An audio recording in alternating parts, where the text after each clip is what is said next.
Good evening, ladies and gentlemen, and welcome to another edition of Sirhan on X, coming to you live from Cincinnati, Ohio, in the United States of America. Hope everyone had themselves a wonderful 5th of June 2025. Do apologize for the slight delay. There has been wild things going on with the X platform, especially with the fisticuffs between the president and the character Elon Musk, because they want to be characters and not real people, especially those who support them in the political field. They're just characters and not real people, because it took me a while for a couple of these sites to get this thing fully going, but now I'm here and I am live. You can hold me down, but you can't stop me. I told you guys over there on the X platform, especially Musk, that I was coming, and here I am. You ain't stopping me. So let's just get that part out of the way. Actually, a little sticky day over here in the tri-state here in Cincinnati. It's just a little bit of rain coming earlier. Of course, they were calling for storms, among many other things. But that's how things are going on. Got a comment here. Oh, yeah, him and Trump are fighting. So go ahead and check that out. Shout out to you out there in Portsmouth, Ohio. Hope you're doing good out there. Just going to get right down to it here real quick. Touch down on some sports stuff. What I always like to do. Keeps your mind off the stupid stuff that goes on in the real world. Let's start with what took place in Pittsburgh today. It is, of course, the signing of Aaron Rodgers to the Pittsburgh Steelers. They're signing a 41-year-old Aaron Rodgers who's been a couple years removed from his best years, obviously. I mean, we know the stature in Green Bay and the catastrophe that he was in the New York Jets.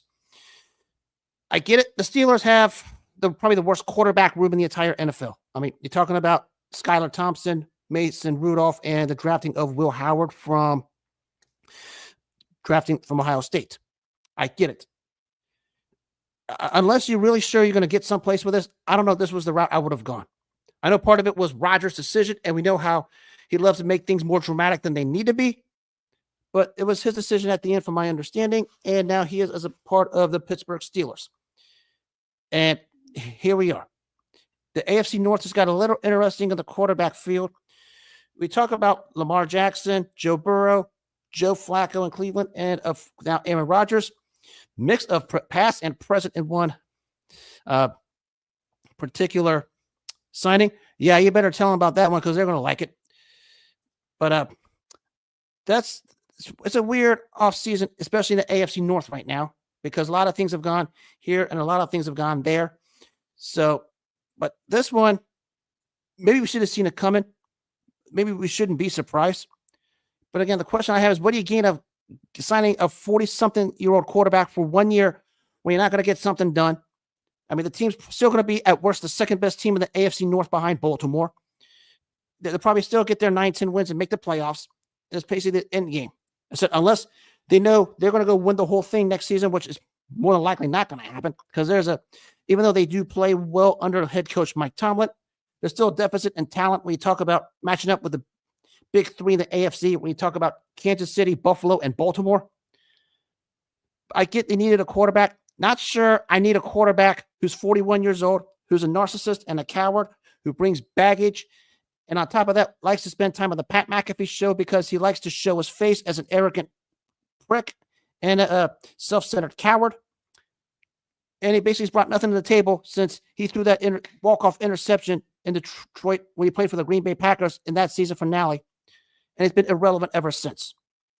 I mean, they have the worst quarterback room. I get it. Not sure signing a 40-something-year-old who's on his last legs is the answer, unless they're certain they're going to have at least a Super Bowl appearance, because that's the only answer. I mean, the makeup of that roster on the offensive side is going to be better than it was in recent years, because actually they're a little deeper. But I don't know if it's worth the baggage, especially when you consider you sent George Pickens out the door with his baggage. And not too long ago, you guys dealt with both Le'Veon Bell and Antonio Brown, and we know what their baggage was. I mean, if you're willing to take on the baggage, have at it. I'll just say the only positive thing out of this, if there's one coach that can get anything out of this version of Aaron Rodgers, it's probably the Pittsburgh Steelers. But what do you gain out of this? I mean, you're not going anywhere. I mean, the only thing you probably get out of this is the second-best team in the AFC North. But that's not guaranteed a playoff spot. We consider how deep the AFC is when it comes to the playoff positioning. Good luck with this one, Pittsburgh.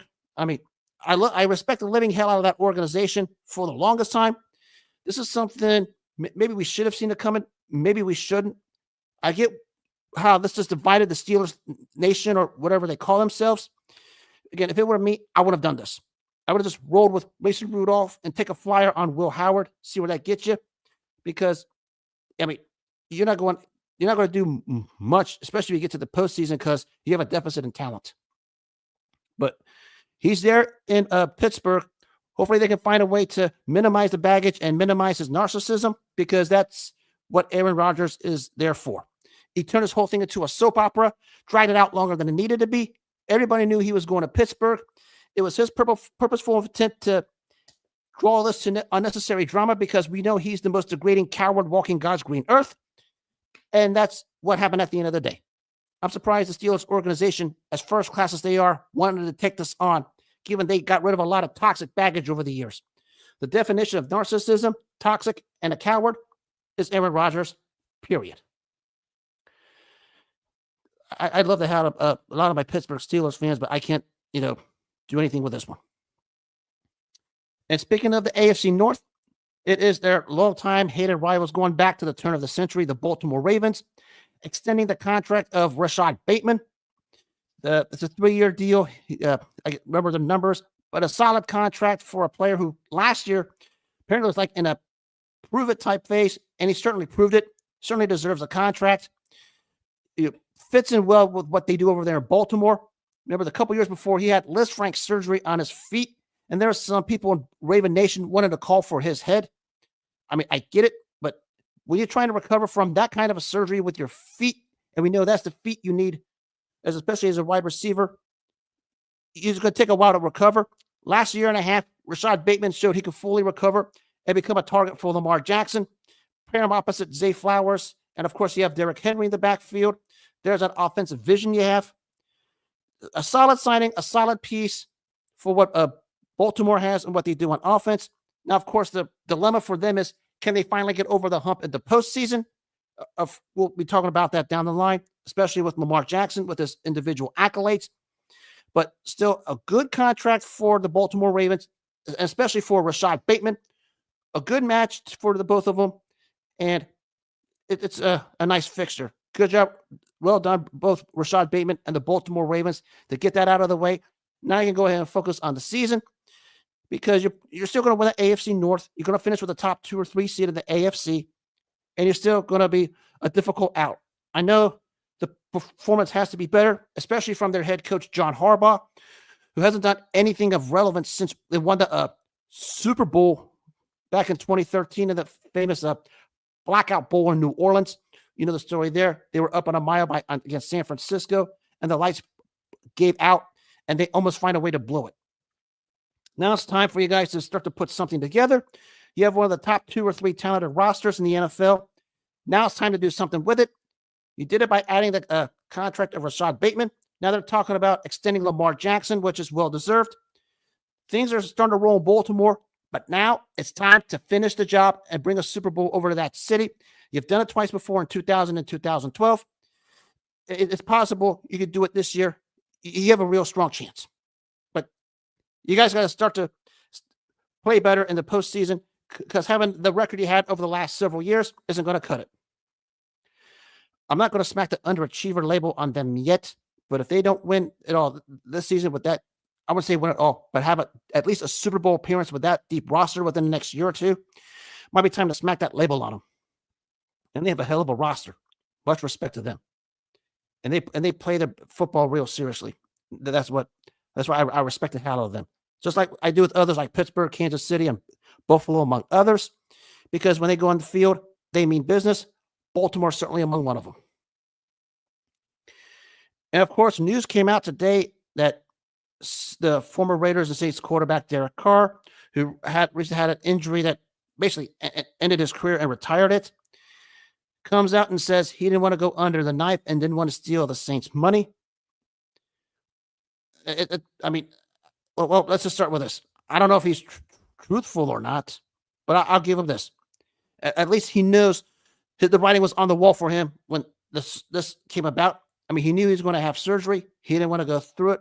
I understand it, because it's too easy for the casual fan to not understand the hell athletes, especially football players in the NFL with the physicality of that sport, put themselves through. And we have a case here of that with Derek Carr. And he saw the writing on the wall and basically said, that'll do. I mean, he's made more than enough money, throughout his entire career. I don't think he needed any more. But kudos to him for knowing that the writing was on the wall and that was it. I mean, no one's going to put him in the Hall of Fame category. Solid quarterback, just it's just two bad situations with the Raiders and the Saints. It felt like the Raiders set him up to fail because we know the late Al Davis and now his son, Mark Davis, are all about the theatrics and the dollars and not competitive football. Now, and they set Derek Carr up to fail in the worst way possible, not putting an adequate team.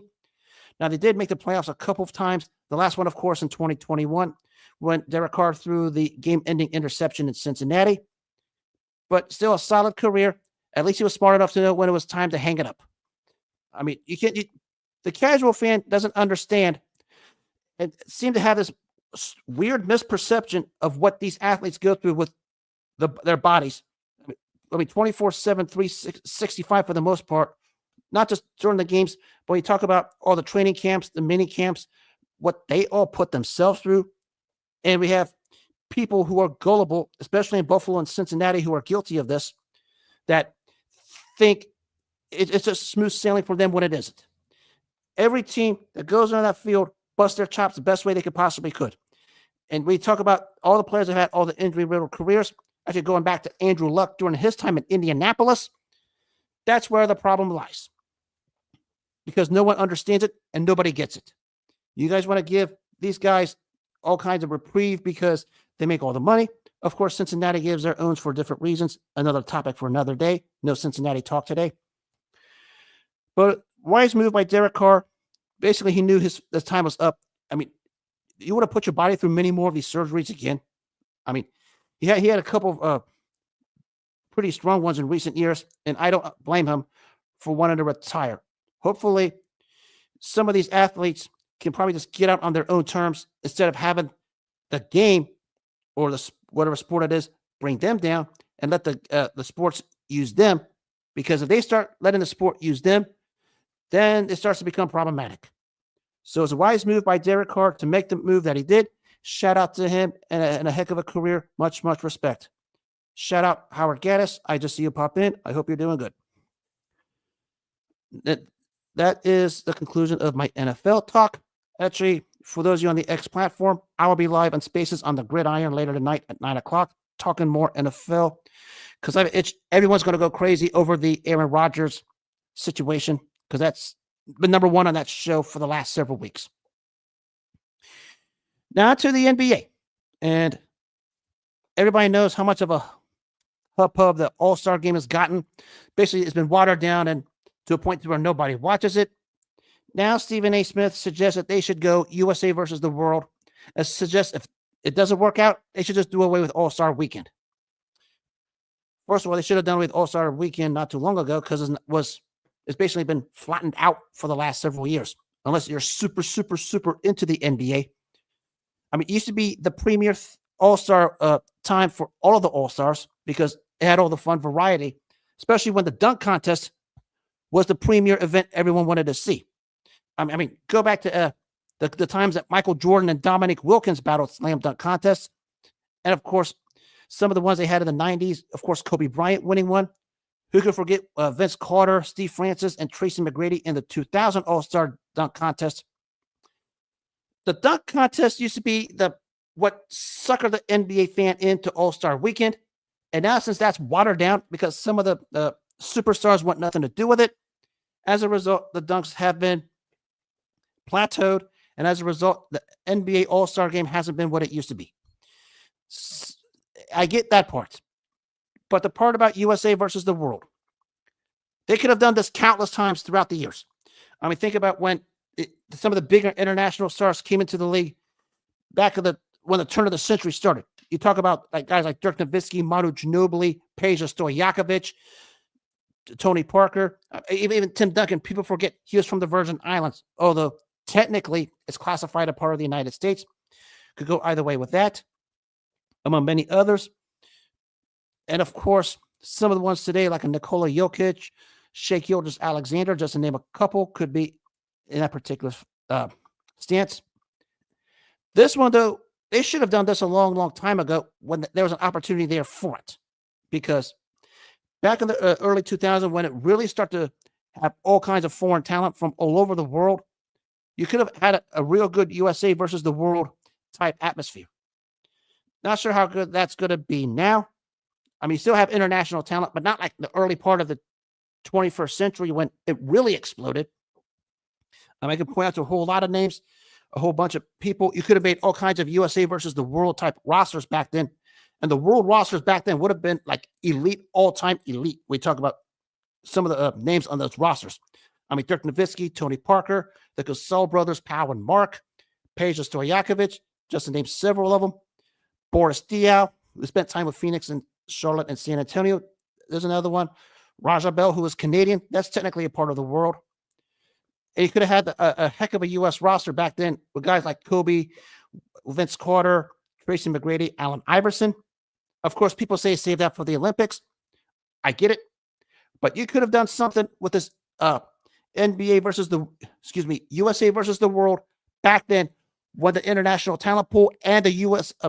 Talent pool was much, much deeper and much, much more top heavy. You could have had something really exciting out of this had you gone through it then. I mean, you probably could do something with it now, but back then at the turn of the century when the NBA and international players started to really blossom and almost take over the entire NBA, you could have done something with it then. I don't want to say it's a little late for it, but it would have been better if he'd done it then versus now. I get what he's trying to say, that he should have do it, but at the same time, I'm not sure you're going to get anything out of it, or at least go back to basic East-West.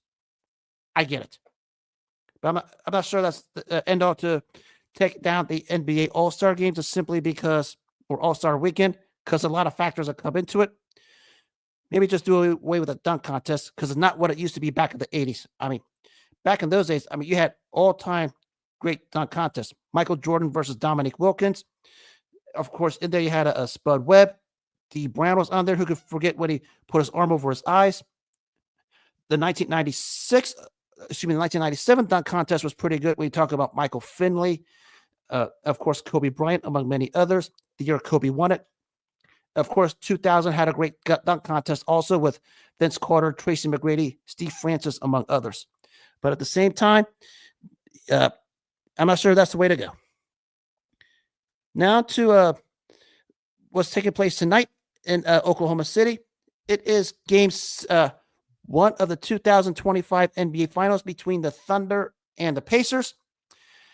As I said before this series started, I'm going to lean toward the Thunder. I think this one goes 5, maybe 6. But I'm not going to quick to write off Indiana for one simple reason. Their head coach, Rick Carlisle, was the head coach of when the Dallas Mavericks in 2011, led by Dirk Nowitzki, stunned the Miami Heat of the big three of LeBron, Wade, and Bosh. There's one coach that could probably get a team ready for something like this. It's Rick Carlisle. Why? Because he did it before. Simply put, if you have a coach that's been there, done that, it'll be a big help.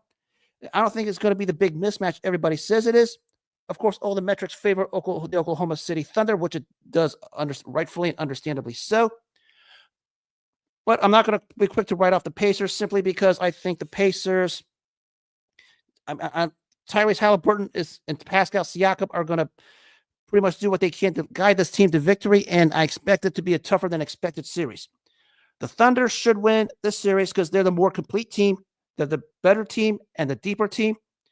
But I'm not going to quick to write off Indiana because Rick Carlisle knows how to coach an NBA game. He's coached at this level before. He did it in 2011. Wouldn't surprise me if he can pull something off to make this series better than what people think.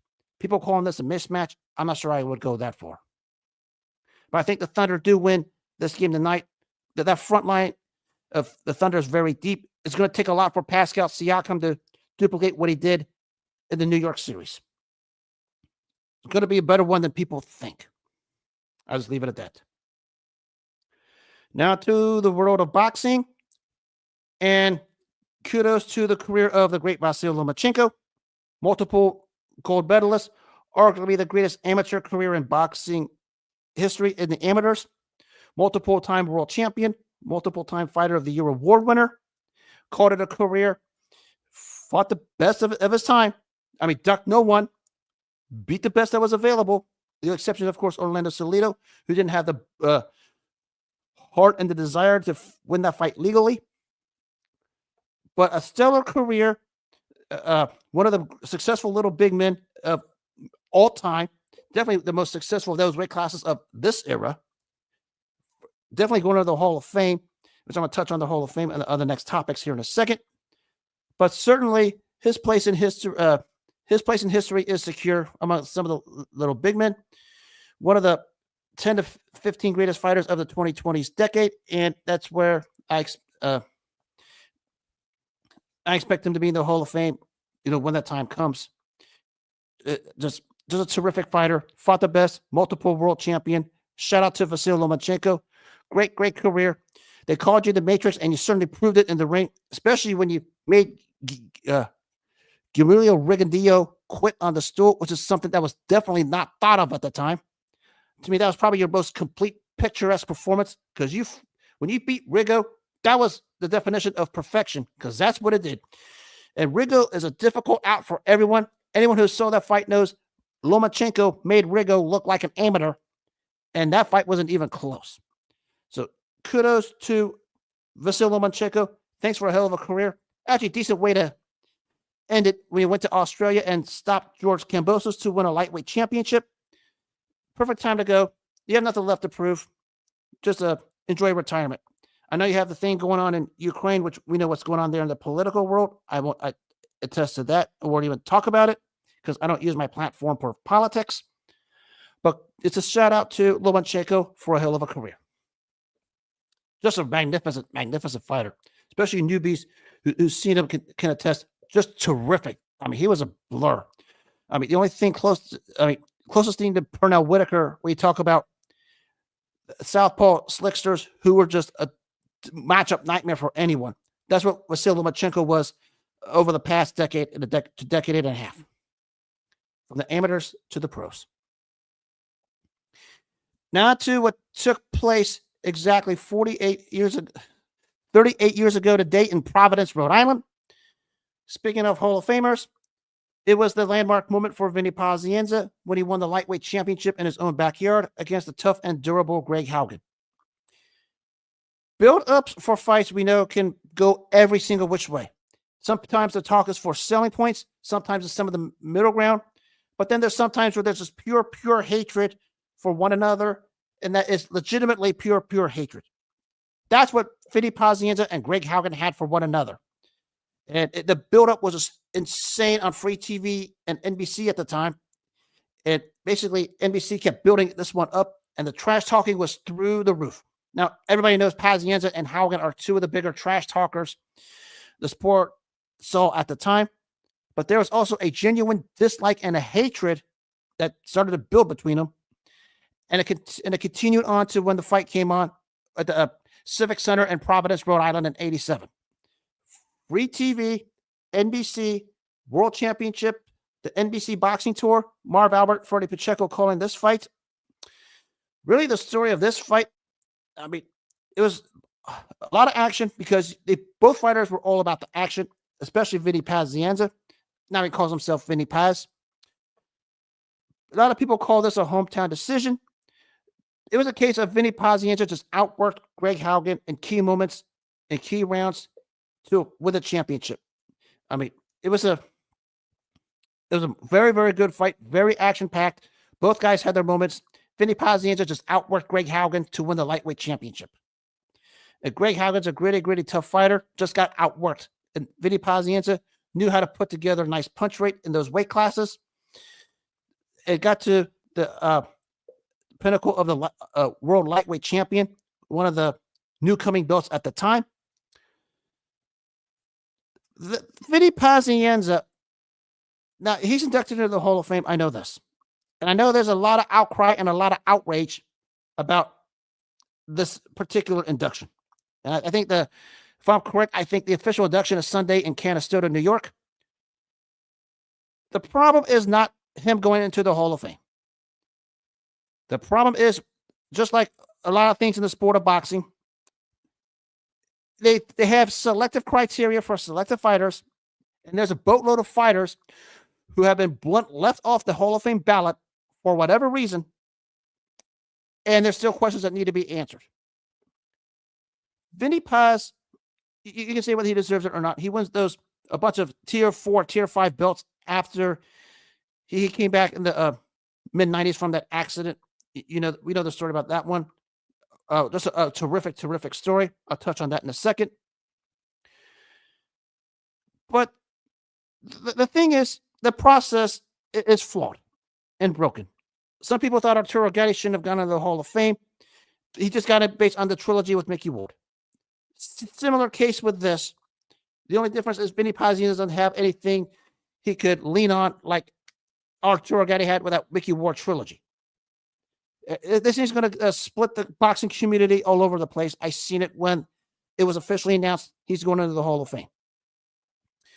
The process is just beyond broken because there are more I don't want to say Vinny Pazienza wasn't deserving, but there's a boatload of fighters who should have been on the ballot long before this and should have been in the Hall of Fame long before this. I can point to a boatload of names, which I'm not going to use as platform for. I'll do that at another show after the Hall of Fame inductions. But Vinny Pazienza, okay, he's going to go to the Hall of Fame. We get it. It's not like the NFL, the pro football, pro basketball, or pro baseball Hall of Fame, where the criteria is more set and it's basically a higher standard than, say, boxing is. Because boxing, the standard is like real low. You don't have to do much to get into the International Boxing Hall of Fame, especially these days when you consider some of the guys that are already in there. But we know the process is broken. One voter thought a fighter named Sven Otke of the other side of Denmark should belong to the Hall of Fame when he never had the courage to leave the country and got a bunch of hometown decisions. But yet there's guys like Nigel Benn, Chris Eubank, and Wilfredo Vasquez who should be on the ballots and are not. That's the problem. The problem is the process of the International Boxing Hall of Fame, and it is something, I don't want to say it's broken, but it's something that desperately needs to be corrected and desperately needs to be fixed. Because like everything else in the sport of boxing, from the promoters to the managers to the fighters to even the fans in the boxing community, that's why I just left not too long ago, you guys are inconsistent. You guys pick and choose, and that's why it is. Because you need to have one set criteria. I get it. If you're going to put one fighter in and then have others off the ballot when they should be in, there's the problem. I listened to a show not too long ago when they were talking about a fight a few years back between James Buddy McGirt and Mildred Taylor. Buddy McGirt gets in the Hall of Fame, but somehow we don't see Mildred Taylor on the ballot, and Taylor holds a victory over McGirt. Actually, if it wasn't for the victory Taylor had over McGirt, we're not having the Mildred Taylor Julio Cesar Chavez super fight of 1990. Okay? Anybody with a brain knows this. Because Taylor won the world championship, and after he won the title, that's when the Taylor Chavez buzz came in. Buddy McGirt's in the Hall of Fame. Mildred Taylor, who beat him, isn't.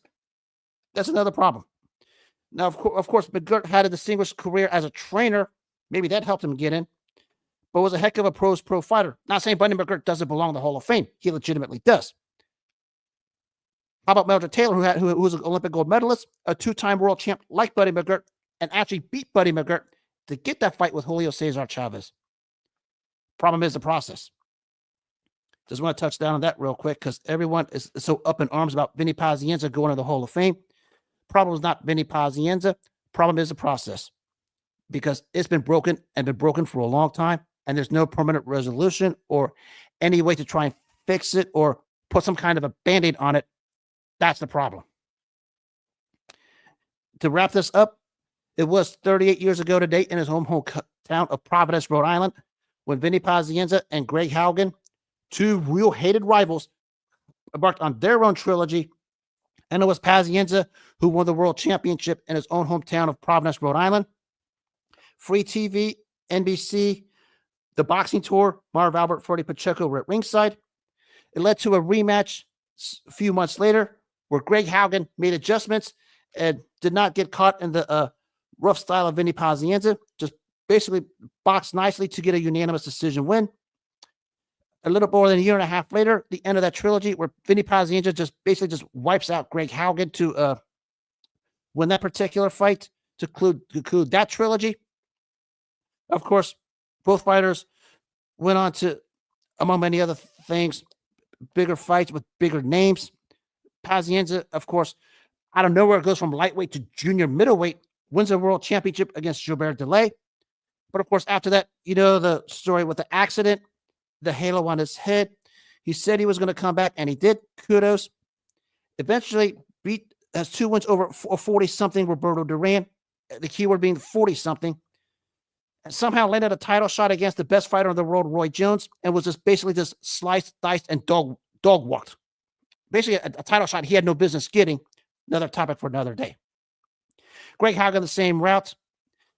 Had the after he won the title, lost it to Pernell Whitaker in '89 when he went to Norfolk, Virginia.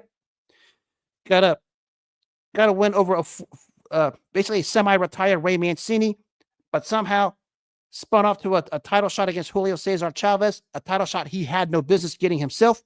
Just happened to be a part of a wild scene in front of 135,000 fans in Mexico City, where he just got beat down and dog walked. In the middle there, of course, the 2 fights with Hector Camacho, which was wild among many other things. But Greg Haugen was they were both solid fighters, never ascended to that higher level. When you talk about their trilogy, just like all trilogies in boxing, these two were made for each other. Just a pure hated rivalry between these two. And apparently till before Greg Haugen passed not too long ago, the hatred and rivalry still continued because they took to social media and went at it. I mean, they still despised one another until the time Greg Haugen left this earth. May God rest the soul of Greg Haugen. And speaking of systematic beatdowns, one took place 23 years ago in Memphis, one I had the privilege of being at. This was Lennox Lewis cementing his legacy by doing the world a favor, disposing of Mike Tyson for good. Somebody should have disposed that guy long before this. It's not because of Mike Tyson. It's because of the worst fan base I had to deal with for the longest time, Mike Tyson fans. They were still stupid enough to think Mike Tyson had a chance to beat Lennox Lewis when he didn't. After the first uppercut that Lewis hit Tyson with, the fight was essentially over. We all know this.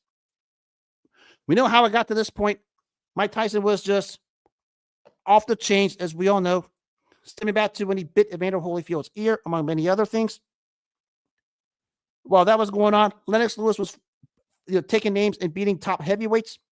We talk about Mercer, Morrison, the 2 with Evander Holyfield, Michael Grant, David Tua. Even disposed of Franz Botha easier than Mike Tyson did. And when this finally happened in 2002, this was a spinoff of what should have been in the 90s when Lennox Lewis was the mandatory for Mike Tyson's title that he was gift wrapped by Frank Bruno. We know the story with this. Mike Tyson ducked Lennox Lewis twice in the 90s. The first time, paid him $4 million to step aside so he can pursue a fight with Bruce Seldon. The second time, he was forced to vacate the title because the governing body said Lewis had to be the next opponent. He vacates the title to pursue, at least perception-wise, an old washed-up Evander Holyfield in November of 1996. And we know what happened there. It was a cherry pick that went bad. Evander Holyfield just beat the brakes off of him. The only thing out of it was Mike Tyson was guaranteed $30 million. But that basically was the end game for Mike Tyson. And over there in Memphis, when this fight finally came through after every massive obstacle that took place from 1996 to 2002, you had a feeling that it wasn't going to end well for Mike Tyson. No matter how hard he tried to sell it, no matter how hard Mike Tyson fans with their delusional, crazy, idiotic thinking thought he had a chance when he really didn't.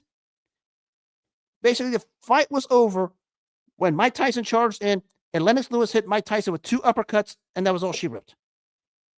Basically, Lewis just carried him on the rest of the way, and the fight was over at the end of the 8th round when the beating that Lewis administered to Tyson just caught up to him, and the fight was over. Lennox Lewis seals his legacy, top 5 all-time great heavyweight. Some people call him the greatest of the post-Muhammad Ali era. I tend to agree with that, although I think Larry Holmes might have something to say about that. But it was the end of Mike Tyson once and for all for good. He did have 3 fights after that, a wipeout over a journeyman named Clifford Etienne, who's doing 300 some odd years in prison, and 2 losses to Danny Williams and Kevin McBride. I don't want to hear this ideology because all the Mike Tyson fans like to bring up Prime Tyson. Here's where I lost that fan base a long time ago. And I mean a long, long time ago. He went through more trials and tribulations than Lennox Lewis. Got it.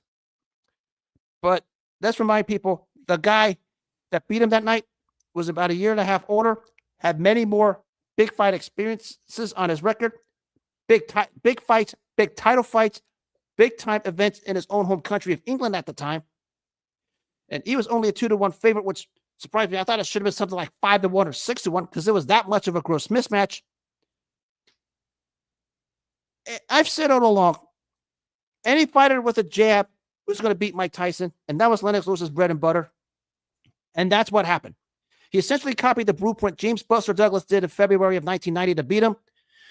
Of course, Mike Tyson fans are going to try and sway this and sell this ideology that it was after his trials and tribulations with, Robin Givens, Don King, the prison stints. Actually, he went to jail a second time, some point in 99 after both the fight. No, he was never in Lennox Lewis's league. I mean, he was never, period. He was a bull in a china shop. He was must-watch TV. That's fair. He was must-watch TV. That's what Mike Tyson was. I mean, you were suckered into what he did in the ring. I mean, it's on you guys, not him or anybody else. You were glued into what Mike Tyson did on television, and you guys fell for everything he did. And the gullibility still continues. You guys still think because he obliterated Michael Spinks in 91 seconds that perception-wise or fantasy-wise, that Mike Tyson was going to blow out Lennox Lewis or Evander Holyfield or all of the all-time greats. It doesn't work that way. Now, what I call him overrated, as some people do, depends on your definition of it. I mean, he went undisputed. You give him that. That's basically the only thing you give him. Now, you talk about his place in history. I mean, he's not even in my top 10. Some people have him in the top 3 or 4. What's your criteria? I mean, I love the guy like everybody else. I mean, he was exciting, a must-watch TV. But you knew at some point that someone was going to figure him out. We saw it with Sonny Liston when he was figured out by Muhammad Ali. We saw it with the first incarnation of George Foreman, both by Ali and Jimmy Young. And same thing here with Mike Tyson when he fought James Buster Douglas in 1990. And the conclusion came 23 years ago in Memphis, Tennessee, when Lennox Lewis just paintbrushed, broke down, and systematically destroyed Mike Tyson. This fight is more like just like, not quite like Mayweather-Pacquiao, which was strung out to where nobody cared. Of course, people are going to care for Mike Tyson because Mike Tyson fans are the most gullible, useless bunch of, living God's green earth. Anytime they see Mike Tyson, they think Mike Tyson has a chance against anyone. I mean, the guy can be in a wheelchair and a cane, and he still think he's going to come out of retirement and knock out Anthony Joshua. That's the delusionalism of Mike Tyson fans. I lived through it. And when Lennox Lewis paintbrushed that guy in Memphis, Tennessee, the world and society as we know it were the winners. Because him and the toxic fan base of his had to get out and stay out. I mean, this fight, you could probably say, was at least 6 years after its expiration date. Should have taken place in the mid-90s. But as I said, we know Mike Tyson ducked Lennox Lewis twice. The $4 million payout and the vacating of the belt. He was never going to beat Lennox Lewis, even in the 90s. I mean, if he was as confident as the Tyson fans say he was, and if the Tyson fans say he would have beaten Lennox Lewis, why did he duck him twice in the 90s? Someone explain that to me. I mean, my inbox is open, my messages are open, my text messages are open, my driveway is open. If you want to fly over here to tell me to my face, you want to meet me up at the other side of Fountain Square in Cincinnati, you can tell me there also. Point is, Mike Tyson was never in Lennox Lewis's league, not even the 90s. It basically proved it June 8th, 2002 in Memphis, Tennessee, when Mike Tyson just got the brakes beaten off of him. The only thing that happened is Lennox Lewis didn't do worse to him. That's the only regret with that. Of course, we know all the 2-year build-up once the turn of the century hit. I want your heart, eat his children, praise be to Allah, yada, yada, yada. Lennox Lewis took it personal and just dissected him. That's the difference between a good fighter and a great fighter. Mike Tyson was a very, very damn good fighter.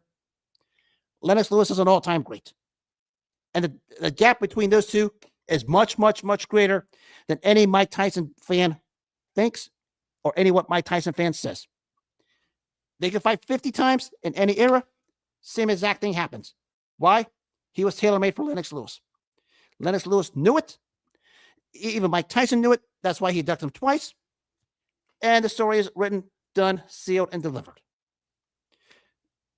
I mean, the event was just not the greatest event in the world. I can tell you that because both guys were in a downturn. I mean, Lewis was 36, was basically looking to cash out, which he did. It was a great financial bonanza at the time. It was a record gate of over $120 million. We know the older nostalgia sells best. That's what Lewis Tyson did in Memphis, Tennessee. Both pocketed $60 million, split between the two. It was basically a financial bonanza, nothing more, nothing less. But I've always said when it comes to Mike Tyson fans and their delusionalism, I mean, you want to talk about delusionalism?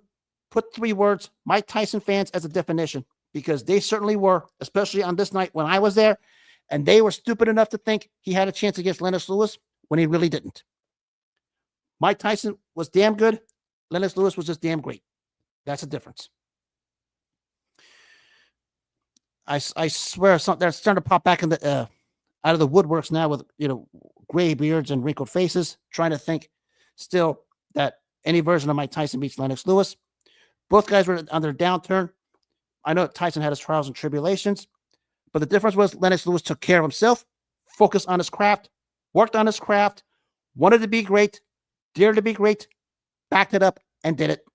And it concluded June 8, 2002 in Memphis, Tennessee, when he sent Mike Tyson out the door. Those boxing stories I miss so much. Oh boy, do I miss them. And that'll wrap up this edition of Sirhan on X. No show tomorrow. I will be back after the weekend. And on Monday night, an historical all-time great heavyweight championship fight took place. I will bring it up. A one-show topic Monday night. Probably the greatest round in heavyweight championship boxing history took place at the time. The show will be devoted to that. As always, make self-care your number one priority in life.